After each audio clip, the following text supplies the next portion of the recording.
మీరు కక్కేసుకోవడం ఏంటండి? మీరు ఎంత స్టడీగా ఉంటారు? అసలు ఏం జరిగిందండి? ఆ రోజు ఫుల్ అయిపోయినప్పటి నుంచి కొద్దిగా అనీజీగానే ఉంది. దానితోటి కొత్త బ్రాండ్ ఒకటి, కడుపులో ఏదో మంటగా ఉంటే బ్రాండ్ మారింది కదా అనుకున్నాను. అప్పటికి ఏది సోడా ఏదో కలిపాను. పెగ్గెత్తుతుంటే తలంతా పట్టినట్టు అయింది.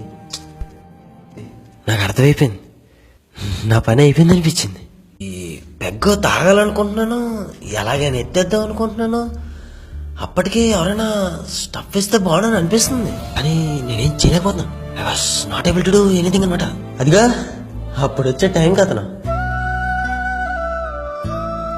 పెగ్గు తాగించేయడం, స్టఫ్ తినిపించేయడం అన్నీ ఒక ఏదో కంబైన్ కూడా జరిగిపోతున్నాయి అంతే.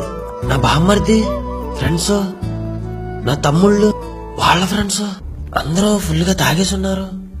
ఇంకా ఒక పెగ్గు కూడా ఎత్తలేదు. అదే ఆడుతుంది మైండ్లో. తాగినప్పుడే మందు కిక్కు తెలుస్తుంది, దిగినప్పుడే హ్యాంగ్ ఓవర్ అంటే నిజమే. నా కోసమే కాదు, మా వాళ్ళందరి కోసం వచ్చాడు అతను. Thank you. ఏం చెప్పగలను ఇంతకన్నా. మా బావంటే పాటికి ఫుల్ బాటిల్ కొని ఇచ్చేసేవాడు నీకు. మరి మీ వాళ్ళు ఉంటే ఏం చేసేవారు సార్? మా వాళ్ళు ఎవరికి మందలవట్లేదు సార్, ఎప్పుడో మానేశారు.